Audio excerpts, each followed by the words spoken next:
하나님께서는 우리에게 말씀을 주셨습니다. 또 우리 주님께서 말씀으로 함께 하신다고 성경은 말하고 있습니다. 그 말씀이 우리를 생명길로 인도하는 것이죠. 시편 119편 105절에 보면 주의 말씀은 내 발의 등이요 내 길에 빛이니이다 그랬습니다.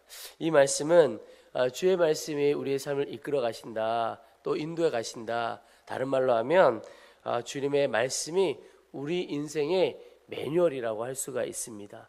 여러분, 모든 물건에는 그것을 사용하는 매뉴얼이 있지요. 그 매뉴얼대로 사용해야 가장 좋은 효과를 낼 수가 있고, 또 그 매뉴얼대로 사용해야 가치가 있고 제대로 사용할 수가 있는 것입니다.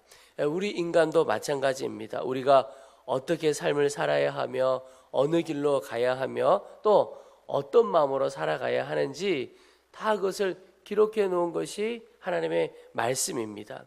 디모데후서 3장 16절에 보면 모든 성경은 하나님의 감동으로 된 것으로 교훈과 책망과 바르게 함과 의로 교육하기에 유익하니, 그러니까 하나님의 말씀이 우리 인생을 향한 매뉴얼이다 하는 것이죠. 말씀이라는 매뉴얼 우리가 잘 붙들고 살아야 하겠습니다. 그런데 하나님께서는 우리 인생을 살아갈 매뉴얼이라고 하는 말씀도 주셨을 뿐만 아니라 그 말씀을 따라 살지 않고 또 그 말씀을 저버린 자에게 주시는 심판도 있습니다. 왜냐하면 하나님의 말씀을 저버리고 하나님의 말씀을 무시하는 것은 곧 하나님 그분을 무시하는 것으로 이해할 수 있기 때문에 그렇죠.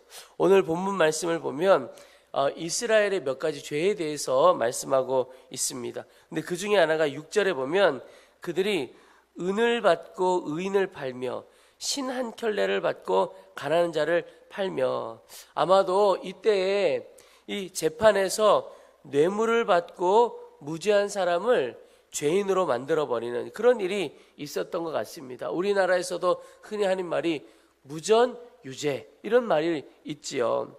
7절에도 보면 힘 없는 자를 발로 밟았다 이렇게 표현하고 있습니다. 그러니까 사회적인 약자를 잘 돌보아야 함에도 불구하고 오히려 그 약자들을 짓밟고 억눌렀다라고 하는 것입니다.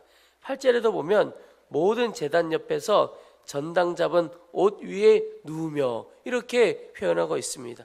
근데 여러분, 우리가 출애굽기 또 신명기 말씀에 보면 이런 말씀이 있습니다. 가난한 자의 전당 잡힌 옷은 해지기 전에 돌려주어야 한다 이런 말씀이 있습니다. 가난한 자가 살다 보면 옷을 전당 잡힐 수가 있죠. 그런데 해지기 전에는 반드시 돌려주라. 이유가 이 당시 옷이라고 하는 것은 그 사람이 추운 밤, 이 광야지대는 낮은 굉장히 덥지만 또 밤은 굉장히 춥습니다. 이 추운 밤을 지내기 위하여 꼭 필요한 것이 옷이라고 하는 겁니다. 지금은 옷이 여러 벌 되고 편하게 입을 수 있는 것이지만 그때는 옷 하나하나가 귀한 재산이 되는 겁니다. 그래서 가난한 자의 옷을 전당 잡히고 나면 그 사람은 밤에 지내기가 참 쉽지 않은 형편입니다. 그래서 주님께서 가난한 자를 보호하기 위해서 말씀으로 가난한 자의 전당 잡힌 옷 해지기 전에 돌려주라. 그리고 과부의 옷은 아예 전당 잡지도 마라. 이렇게 표현하고 있습니다. 그런데 오늘 이 8절 말씀에 보면 그 전당 잡힌 옷을 그것도 제단 옆에서 깔고 누워 잤다 이렇게 표현하고 있습니다. 그 말은 하나님께서 주신 말씀을 완전히 무시하고 멸시하는 시대가 되었다 하는 것입니다. 아모스 시대의 이 북이스라엘 사람들, 특별히 힘을 가졌다고 하는 이들이 하나님의 말씀을 지키지 않았습니다. 그런데 외적으로 보면 이 사람들이 이방인이나 하나님을 알지 못한 사람들이나 하나님을 대적하는 사람들이거나 이런 사람들이 아니고 오히려 외적으로 보면 그들은 여전히 하나님 앞에 예배하는 자들이었고 하나님 앞에 제사하는 자들이었습니다. 그런데 그들은 하나님의 말씀을 무시하는 죄를 짓고 있었다라고 하는 것이죠. 여러분, 저는 우리 오늘 기도하고 예배한 우리 모두가 하나님을 향한 이런 외적인 경건함도 다 갖게 되기를 소망합니다. 외적으로 보여지는 것도 굉장히 중요합니다. 그런데 그뿐만 아니라 심령 깊은 곳으로부터 전심으로 주님을 예배하는 자, 그 말은 하나님의 말씀을 소홀히 여기지 않고 하나님의 말씀을 전심으로 붙들고 사는 자인 것입니다. 겉으로뿐만 아니라 마음속 깊이 주의 말씀을 온전히 붙들고 사는 자 되기를 축복합니다. 하나님께서 은혜를 부어주시는 자가 되는 것입니다. 여러분, 우리 나라 말에 은혜는 바위에 새기고 원한은 강물에 새기라, 이런 말이 있습니다. 그러니까 은혜 받은 것은 잘 기억하고 이게 원한, 섭섭함 이런 것들은 빨리빨리 잊어버려라, 이런 뜻이죠. 그런데 대부분은 어떻게 삽니까? 거꾸로 삽니다. 원한은 바위에 새깁니다. 그런데 은혜는 강물에 새겨요. 그 말은 살아가다 보면 섭섭하고 안타까운 일이 왜 없겠습니까? 그런데 별것 아닌 것도 그 섭섭한 것은 굉장히 기억해서 막 바위에 새기고 그래서 막 잊지를 않는 겁니다. 그런데 은혜는 쉽게 잊어버립니다. 강물에 그냥 새겨버립니다.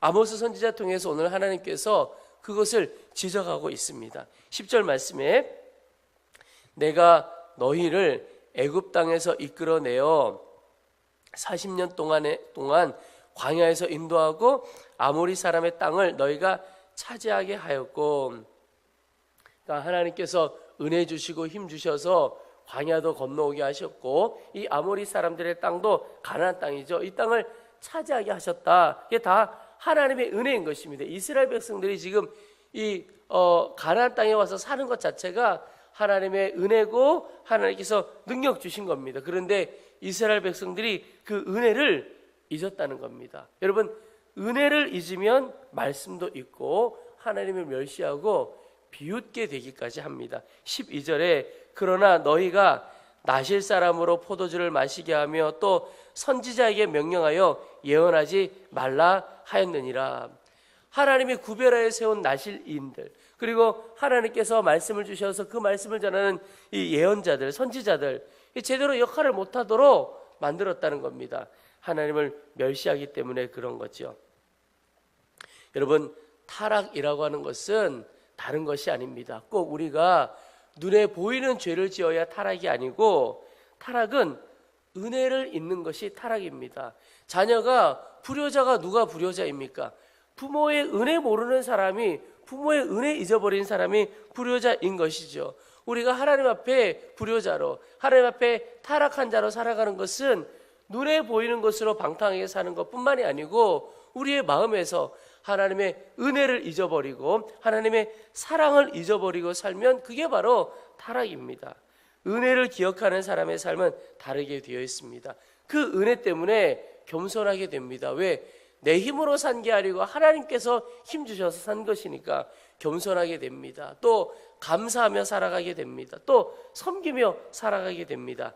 달라지게 되는 것이죠. 그래서 은혜를 기억하고 사는 삶이 얼마나 중요하고 은혜를 붙들고 사는 삶이 얼마나 다른가. 근데 하나님께서 은혜 잊은 자에게 심판도 주십니다. 오늘 13절부터 16절까지 계속 나오는 말씀이 은혜 잊은 자에게 주시는 하나님의 심판의 말씀입니다. 우리 16절만 보겠습니다. 용사 가운데 그 마음이 굳센 자도 그날에는 벌거벗고 도망하리라. 여호와의 말씀이니라.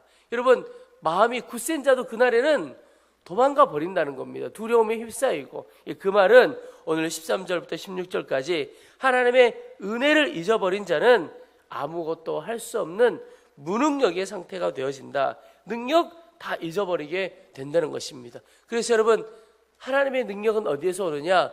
은혜를 기억하고 은혜 붙드는 것에서부터 하나님의 능력이 우리 가운데 부어지는 겁니다. 우리가 십자가를 바라봅시다, 십자가를 붙듭시다, 그런 표현을 많이 하죠. 그 말이 바로 하나님께서 나를 얼마나 사랑하셔서 주신 은혜가 어떠한지, 아들을 내어주시기 같이 우리를 사랑해 주신 그 사랑을 꼭 기억하고 붙들자. 구원의 은혜 붙드는 자에게 하나님의 생명의 능력이 임하게 된다 하는 것입니다. 여러분, 오늘 하루도 우리의 삶에 순간순간 여러 시간들이 있죠. 그런데 그 모든 시간에 하나님의 은혜가 어떠한지를 바라보고 주의 십자가를 바라보는 자에게 하나님께서 심판이 아니라 오히려 더 큰 은혜로 생명의 능력으로 함께해 주시리라고 믿습니다. 오늘도 오직 은혜의 십자가 붙드는 하루 되시기를 주의 이름으로 축원합니다. 우리 이제 주님 주신 은혜 말씀을 붙들고 기도하겠습니다. 하나님, 오늘 하루도 주의 말씀을 온전히 붙들고 말씀을 지키는 자 되어지도록 도와주옵소서. 우리의 인생의 인도자가 되시고 우리 인생길이 빛이 되는 주의 말씀을 붙드는 자 되어지기를 소망합니다. 또 하나, 하나님, 우리에게 부어주신 하나님의 은혜를 기억하고 십자가의 은혜를 온전히 붙들고 사는 하루가 되어지도록 도와주옵소서. 그래서 생명의 능력이 우리 가운데 온전히 임하도록 도와주옵소서. 우리 주의 이름을 한번 부르고 간절한 마음으로 합심하여 함께 기도하고 오늘 자유롭게 마치도록 하겠습니다.